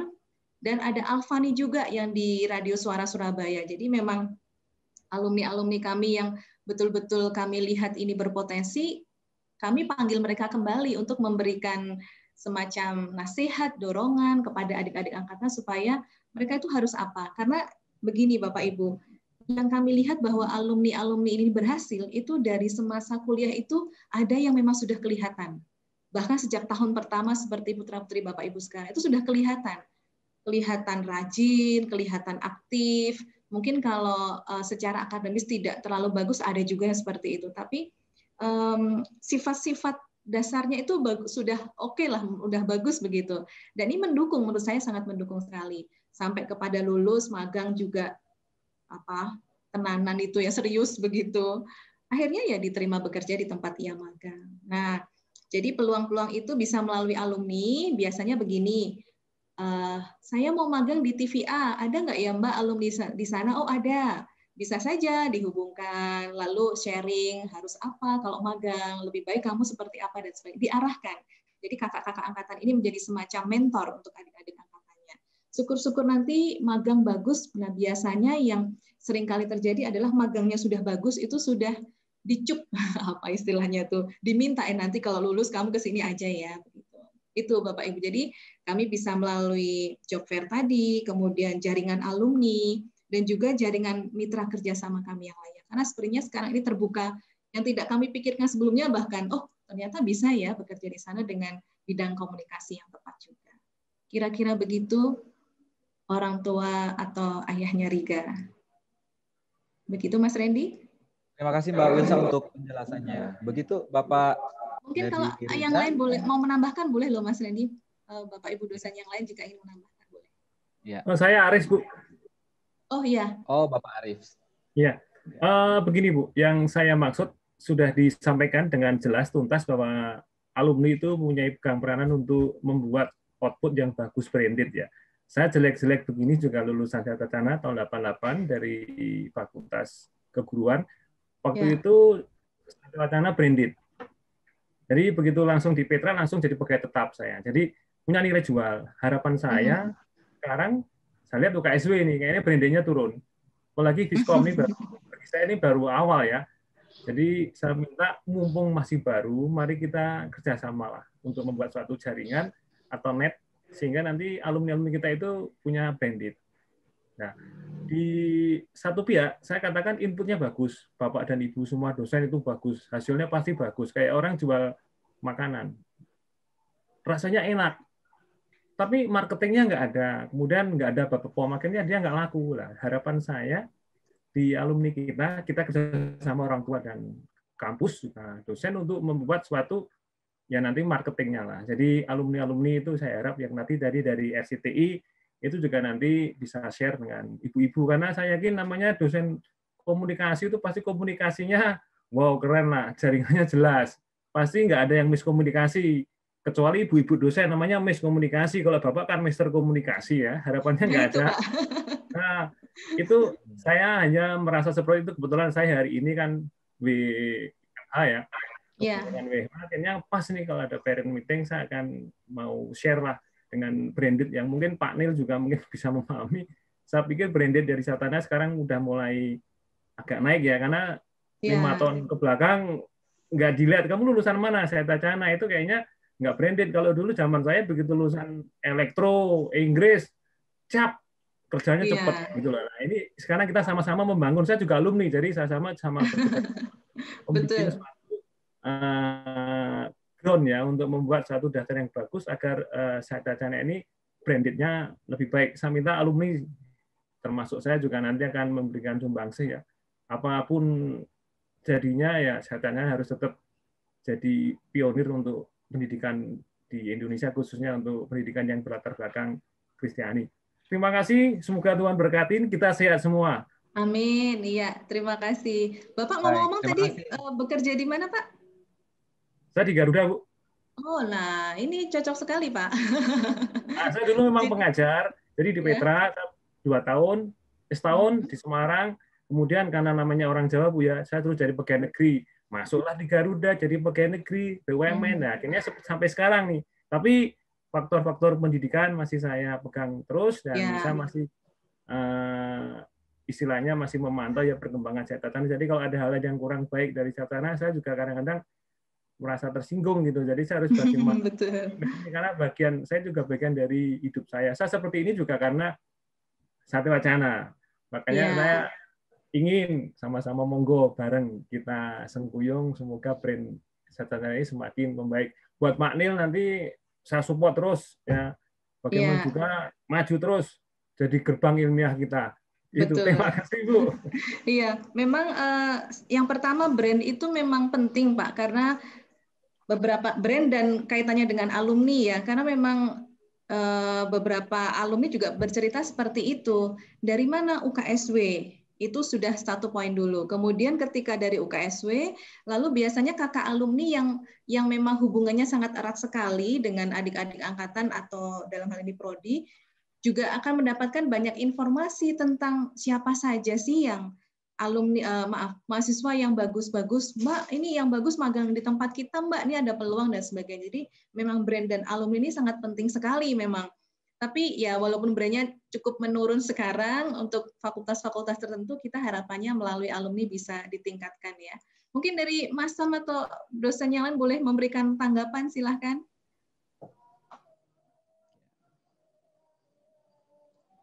Ada Bapak Ibu dosen yang lain?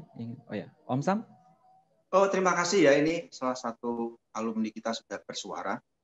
Saya pikir kita butuh juga masukan-masukan karena kita yang di dalam kadang-kadang sulit untuk mengukur diri kita. Akan lebih mudah kalau dari luar melihat kita. Apalagi kalau yang memberikan komen itu adalah pernah ada di dalam kampus, sehingga bagaimana progres universitas ini dari ke tahun ke tahun, sehingga itu sangat bagus sekali. Terima kasih Bapak yang baru saja menyampaikan tadi. Saya berharap di belakang Bapak juga ada teman-teman alumni yang lain, tidak harus alumni ya, yang mungkin perlu memberikan feedback pada kami, karena inti dari parents meeting ini adalah sebetulnya dialog antara kami sebagai orang yang diberikan kepercayaan Bapak Ibu dengan Bapak Ibu yang telah memberikan kepercayaan kepada kami. Karena sekali lagi mendidik anak tidak bisa hanya sebelah pihak, kedua belah pihak. Oleh karena itu kami sangat senang kalau Bapak Ibu menyampaikan sesuatu tidak hanya yang baik, tetapi sesuatu yang perlu kami perbaiki. Mungkin itu saja tambahnya Mas Reddy. Terima kasih. Baik. Terima kasih Om Sam untuk tambahannya. Terima kasih juga untuk Pak Arief untuk tanggapan dan kepeduliannya terhadap Satya Wacana. Selanjutnya saya beralih ke kolom chatting. Di sini saya lihat ada tambahan jawaban dari Mbak Esther terkait dengan kewirausahaan, dan yang berikut ada Ibu Anis. Saya rasa untuk penjelasan yang harus diketahui oleh orang tua cukup jelas, sebab yang harus menghadapi adalah anak-anak. Terima kasih untuk para dosen Ilkom. Saya Anis, orang tua dari Yehosua. Tuhan Yesus memberkati. Masih ada lagi pertanyaan Bapak Ibu? Shalom, selamat siang Bapak Ibu. Selamat siang Pak Rudi, silakan Pak. Oke, saya Rudianto Pangaribuan. Tadi yang join istri saya namanya Pinkan Elita Dundu. Oh iya Pak. Anak kami namanya Dave Pangaribuan. Mohon maaf, saya tadi sempat join di awal, lalu sempat keluar karena tadi ada IG Live dengan anak-anak Perhumas Muda Semarang. Ada wawancara, kebetulan saya bekerja sebagai Head of Public Relation-nya di Bogasari. Bapak Ibu mestinya cukup tahu Bogasari karena bicara tepung terigu. Ya, dan Bogasari juga ada perjanjian khusus dengan, bukan ada perjanjian, ada sedikit kerjasama dengan EKSW terkait penanaman gandum ya, gitu. Oke, terus kemudian ya lebih perkenalan saya sebenarnya itu saya dulu jurusan jurnalistik di Pajajaran, Vkom 4, satu-satunya universitas negeri yang punya Vkom. Ya, terus kemudian istri saya sendiri jurusan peternakan Samratulangi, tapi terakhir bekerja baru kemarin pensiun dini dari Kompas, 23 tahun sebagai wartawan di Kompas. Nah, saya dulu kerja di wartawan juga, tapi tahun 2003 saya menjadi Humas Public Relation di Bogasari. Jadi mungkin itu penyebabnya kenapa anak kami tertarik untuk memilih jurusan ilmu komunikasi. Ketika masuk pada pilihannya, apakah di UKSW atau di Atmajaya, ya saya mengenal UKSW sebenarnya ketika zaman aktivis dulu, karena saya pengagum Sohogi. Sohogi adalah adik dari Bapak Arief Budiman, tokoh UKSW yang cukup terkenal ya. UKSW kan cukup terkenal dulu dengan kekritisannya ya. Itu. Jadi ya kita berharap, kami sebagai orang tua berharap dengan anak kami ngambil jurusan ilmu komunikasi di UKSW ya juga bisa mewarisi ilmu yang kami miliki, bahkan juga lebih tinggi dari kami. Harapannya begitu. Nah, kalau tadi sempat agak disinggung mengenai program pemagangan, tadi juga saya ada IG Live percakapan dengan Perhumas Muda Semarang itu adalah dengan anak mahasiswa yang kebetulan anak Undip yang kebetulan kemarin melakukan magang di kami secara online. Kebetulan kami terima magang. Setiap tahun kami ada 500 mahasiswa dan SMK yang magang di Bogasari. Tapi karena pandemi berhenti terkecuali untuk jurusan Public Relation. Kami masih buka karena bisa dilakukan secara online. Jadi kalau misalnya nanti ada anak mahasiswa Ilkom dari UKSW yang ingin magang, silahkan kami terima secara online. Kalau nanti mau ditanya belajar apa di Bogasari Pak, belajar bikin roti atau belajar bikin mie, kalau magang, oh tidak pastinya.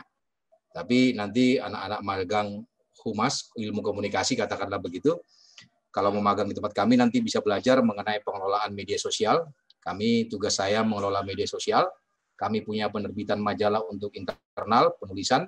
Kami juga punya majalah Wacana Mitra khusus untuk UKM dengan oplah kurang lebih 7.000. Kami juga mengelola website, kami juga membuat konten YouTube. Silakan Bapak Ibu nanti buka akunnya namanya Kreasi Bogasari. Kami juga melakukan media relation. Kami juga mengelola kegiatan yang namanya factory visit, kunjungan pabrik, dan juga mengelola kegiatan CSR untuk pemagangan. Jadi kalau teman-teman mahasiswa ada yang tertarik ingin magang, ingin belajar beberapa hal tadi, monggo silakan. Karena suratnya juga memang harus diajukan ke tempat saya.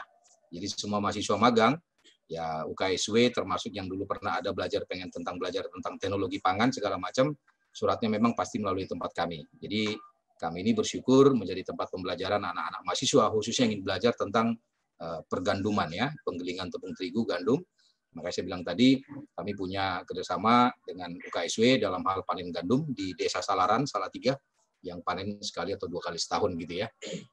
Itu kira-kira Bapak Ibu ya, kami berharap tentunya, saya sih belum terlalu familiar dengan perkembangan jurusan ilmu komunikasi di UKSW ya, tapi saya cuma mengamati anak saya dan tadi saya tertarik dengan tadi Pak Dekan yang di awal bilang ya, merdeka belajar. Ya semoga memang merdeka belajar, bukan merdeka untuk tidak belajar. Nah itu bahaya tuh, ya merdeka belajar gitu. Jadi bukan merdeka untuk tidak belajar gitu. Saya prinsipnya begitu. Ya kebetulan dulu saya memang waktu mahasiswa juga. Saya dari perantauan, saya dari Sumatera Utara.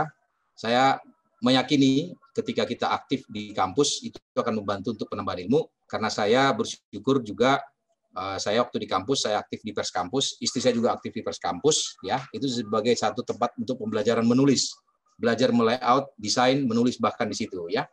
Dan saya bersyukur akhirnya dari ilmu kampus dan juga karena saya aktif di kegiatan kemahasiswaan, saya di tahun kedua saya sudah sambil bekerja, Bapak Ibu. Saya sudah bekerja waktu sambil kuliah. Saya waktu itu koresponden di majalah DR, mungkin ada yang pernah dengar, Detektif Romantika, yang terakhir bikin cover gambar Soeharto, kartu King, dibolak-balik. Dibolak-balik, dipilih kayak apapun, tetap Soeharto jadi presiden, kira-kira gitu ya. Gitu. Nah, jadi Bapak saya ngajar aja nih, Pak. Bapak langsung ngajar aja nih, Pak. Silakan.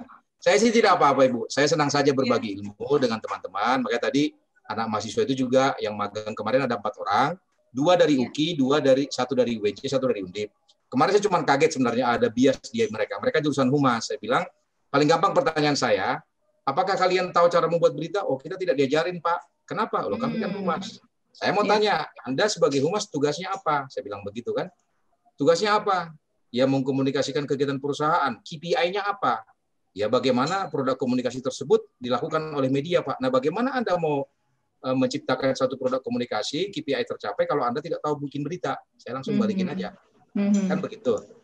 Bagaimana Anda mau minta teman-teman media memuat pemberitaan terkait perusahaan Anda kalau Anda tidak tahu bikin berita? Kan begitu. Nah, paling gampang begitu kok, saya bilang begitu. Oh gitu ya Pak, ternyata kita harus belajar itu. Ya harus belajar seperti itu, saya bilang. Jadi jangan mengatakan, oh ya oke, kalian belajar bikin rilis. Fine, bikin rilis. Coba saya tantang sekarang. Saya kasih materi mentah, bikin rilisnya. Ya sudah, aku bolak-balik mereka bingung. Sampai urusan 5W1H aja nggak clear-clear. Gitu kan. Gitu. Nggak clear, saya bilang. Tahu nggak 5W1H? Gitu. Ini kita baru bicara membuat rilis. Saya bilang sharing aja sama kalian, saya bilang gitu. Makanya mereka kemarin bablas, harusnya sebulan jadi 2 bulan, Pak, masih boleh nurus nggak? Oh silahkan, online ini kok nggak masalah, saya bilang begitu ya. Karena saya bilang, bagaimana kalian mengetahui mencapai KPI kalau kalian sendiri tidak tahu apa namanya news value. Kalian tidak belajar mengenai analisis news. News analisis nggak belajar. Gimana mau mencapai KPI? Itu baru kita bicara sesuatu yang positif. Bagaimana kalau dihadapkan pada fungsi Anda, saya bilang sebagai seorang humas, dihadapkan pada persoalan negatif. Perusahaan Anda sedang diserang, kira-kira begitu. Wah, itu bisa kayak apa kelabakan menghantam, mengcounter. Kira-kira seperti itu. Nah, kemarin juga saya ada 2 anak mahasiswa budi luhur, 1 kemarin sudah selesai skripsi di tempat kami. Dia mengambil skripsi tentang bagaimana strategi medsosnya Bogasari dalam memaintain brand dari perusahaan. Yang terakhir nih, yang lagi besok dia mau datang, dia mengambil akhirnya bagaimana Bogasari menjaga loyalitas atau hubungan dengan pelanggan terkait dengan pengelolaan majalah Wacana Mitra yang tadi UKM. Artinya yang saya mau sharing ya semoga di UKSW ya jangan sampai nanti saya bilang gini, intinya adalah bahwa jurusan profesi jurnalistik dan humas kalau kita bicara dalam konteks ilmu komunikasi itulah ibarat kata uang, 2 sisi mata uang gitu ya. Jadi mereka harus belajar nantinya. Saya juga tekankan ke anak saya, cuman anak saya biasa, udah mahasiswa nih, tenang aja, gitu ya, nggak apa-apa. Cuman maksud saya bersedia saja kalau kita mau diskusi-diskusi seperti apa ya, karena saya bersyukur dikasih kesempatan oleh Tuhan, pernah kerja di majalah. Saya cuma satu nggak pernah saya kerja di televisi. Saya pernah jadi penyiar radio 6 bulan, ya kalau ada yang tahu namanya radio di Bandung namanya Rase FM. Saya pernah menjadi acara Bandung Morning Talk Show di Rase FM. Terus kemudian saya pernah di majalah, pernah di koran. Ya sekarang saya kerja di pabrik. Ya, saya mengurusi wartawan lah. Ya semua konten tadi saya belajar edit video, saya belajar syuting, saya belajar desain layout. Gitu. Nah kalau isi saya yang kemudian dari awal hanya dicetak selalu 23 tahun, bersyukur isi saya bisa melewati 23 tahun profesi di Kompas dan baru kemarin berhenti. Gitu. Nah, jadi nggak tahu mungkin itu juga secara tidak langsung pengaruh kepada anak kami ya mengambil jurusan itu. Betul sekali. Komunikasi. Itu kira-kira. Nah, ini peluang magang masih ada nih Pak nanti di bulan Januari.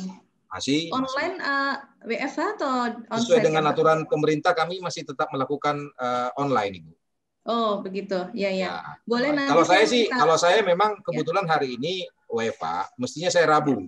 Tapi karena kemarin Rabu libur, wah kesempatan saya bilang karena kemarin saya kan sempat keberatan pertemuan orang tua jangan di hari kerja, saya susah. Tapi kemarin hari Rabu libur, wah saya langsung putuskan saya pindah WFH. Nah, kalau kami magang masih online, termasuk yang di bidang produksi juga, karena kita belum berani akibat pandemi ini. Persoalannya adalah bukan karena kita khawatir mahasiswanya nanti terpapar, tapi kami yang khawatir kami terpapar, kan gitu. Betul.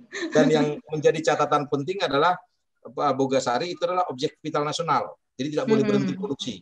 Jadi dia harus jalan, karena dia mensuplai kebutuhan nasional, jadi nggak boleh berhenti. Jadi kami harus menjaga itu sih sebenarnya. Silakan Bu, kalau itu masih bisa online. Nanti saya minta kontaknya ya Pak Rudi ya, karena ada mahasiswa yang belum dapat tempat magang juga. Oh iya, memang kemarin rata-rata begitu mereka mengalami krisis lah ya. Kasihan juga, makanya kemarin saya bilang sama teman-teman di produksi, tolong diterima. Iya Pak, tapi kan nggak mudah kalau dengan pemegangan online, kita harus menyiapkan materi, kita harus melakukan diskusi dengan mereka. Kalau Pak Rudi kan sudah cukup clear tahu mau dikasih tugas apa, habis itu monitor, evaluasi, kasih tugas, evaluasi, gitu. Kalau kita kan susah Pak, karena sambil kontrol produksi, gitu. Saya biasa berhubungan juga dengan Mbak Siska ya, humasnya kita ya. Siska? Ya, humasnya UKSW itu. Ya. Oh ya, itu alumni juga itu Pak? Ya, alumni juga ya. Kemarin saya tanya, kalau kami yang kerjasama gandum, penanaman gandum itu dengan Pak Joko. Oh, dari pertanian kayak mungkin ya? Ya, pertanian. Baik. Nah, sebenarnya Bapak Ibu, terima kasih untuk Pak Rudi, juga Bapak Ibu yang lainnya. Kami juga inginkan jika memang ada kesempatan-kesempatan untuk bersama-sama seperti ini lebih menarik. Betul ya Mas Sam ya? Oke, saya usul begini. Terima kasih Pak Rudi ya. Itu kalau Pak Rudi sudah kontak selama dengan Pak Joko Mordono ya, beliau memang sedang mengembangkan gandum di Sawaran. Tapi kalau saya melihat tadi sharing dari Pak Rudi, mungkin saya mengusulkan dari Bu Kaprodi sudah mencatat nomornya, nanti suatu saat mungkin Pak Rudi kita butuhkan. Karena sedikit apa yang disampaikan ini sangat menarik dan sangat menguntungkan ya. Kita belum tahu bentuknya apa, tapi yang pasti nampaknya ini connect nih, ngeklik dengan keilmuan kita. Apalagi keterbukaan Pak Rudi ya. Jadi kami mohon melalui kesempatan yang tidak disengaja ini, kita justru mendapatkan informasi. Saya berharap dari alumni-alumni yang lain, bukan hanya alumni, maaf ya, dari Bapak Ibu yang mungkin punya sesuatu, justru kami disinilah kita mulai terbuka. Kami bukan malaikat, kami bukan segala-galanya. Kalau Bapak Ibu mempunyai keilmuan yang relevan, kami sangat terbuka. Dan tidak menutup kemungkinan, karena ini eranya era webinar, sesekali kami bisa undang melalui virtual semacam ini untuk sharing pengetahuan. Terima kasih Pak Rudi. Kami menunggu Pak Rudi yang lain yang mungkin ada di belakangnya. Terima kasih. Saya kembalikan ke Mbak Desa. Ya, silakan Mas Randy. Baik, terima kasih Om Sam, Mbak Wilsa, dan terkhusus untuk Pak Rudi untuk sharing dan keterbukaan untuk tawaran magang mahasiswa dari Prodi Ilmu Komunikasi. Luar biasa Pak, terima kasih. Selanjutnya kita sudah tiba di penghujung acara, Mbak Wilsa. Ya, ya betul. Ya, saya mengucapkan terima kasih. Bagaimana Pak Tony? Maaf, saya mau sampaikan sesuatu juga. Sebelumnya minta maaf ke Mbak Wilsa. Saya sudah memberikan nomor Mbak ke marketing komunikasi di sekolahan saya di pusat Jakarta dengan Miss Ratna Veronica. Kebetulan di tempat kita memang ada magang sudah selesai sih alumni dari UKSW di Jakarta. Jadi kita juga membuka kesempatan, kita punya satu bidang supporting untuk sekolah namanya Markov. Jadi mungkin jika ada mahasiswa yang butuh dan tertarik di dalam dunia pendidikan untuk di komunikasinya atau humasnya ataupun di PR-nya, ya bisa saja kita melakukan MOU gitu. Dan saya senang sekali dengan apa yang dipaparkan oleh Pak Rudi. Mungkin Pak Rudi bisa diundang untuk menjadi pembicara bagaimana life skill itu bagi anak-anak kita di masa depan. Salah satu hal KPI, wah itu sedang menjadi sebuah tolak ukur bagi seorang pekerja bagaimana KPI itu ada. Saya pikir dari mahasiswa mereka sudah harus punya key performance indicator-nya itu sejak dini. Dan satu hal saya berharap bahwa di Fiskom ini ilmu komunikasi anak-anak diajarkan mengenai 21st century skill. Jadi anak-anak sudah tahu semuanya apa itu, karena yang berhadapan dengan kita nanti bukan produk lama tetapi produk digital yang semakin modern, bagaimana mereka bersaing di masyarakat global. Thank you Mbak Wilsa, thank you Pak Randy. Terima kasih Pak Tony. Baik, terima kasih Pak Tony. Bapak Ibu, saya ucapkan terima kasih untuk kesediaan waktunya sudah bergabung di Parents Meeting Prodi Ilmu Komunikasi Fiskom UKSW. Kami berharap bisa bertemu di lain kesempatan dan semoga kondisi pandemi ini segera berakhir dan boleh bertemu langsung dengan adik-adik mahasiswa dari berbagai provinsi. Untuk menutup pertemuan kita di siang hari ini, saya akan menutup dengan doa menurut ajaran agama Kristen Protestan. Silakan Bapak Ibu menyesuaikan dengan ajaran agama masing-masing. Mari kita berdoa. Tuhan, terima kasih atas penyertaan-Mu dari awal acara Parents Meeting Prodi Ilmu Komunikasi hingga berakhir dengan baik. Terima kasih untuk kelancaran ini ya Tuhan. Engkau berkati kami semua, Bapak Ibu dosen yang ada di Salatiga, orang tua mahasiswa dan adik-adik mahasiswa dimanapun berada, Tuhan berkati. Biarlah setiap proses pembelajaran yang akan berlangsung semester ini maupun semester depan dan selanjutnya boleh Tuhan pimpin dan Tuhan berkati. Kondisi pandemi COVID yang terjadi saat ini kami berharap bahwa kiranya Tuhan mau memulihkan sehingga kami semua boleh dapat bertemu secara tatap muka. Ini doa kami Bapa, kami serahkan semua pergumulan kami ke dalam tangan kasih-Mu. Dalam anak Yesus Kristus kami berdoa. Haleluya. Amin.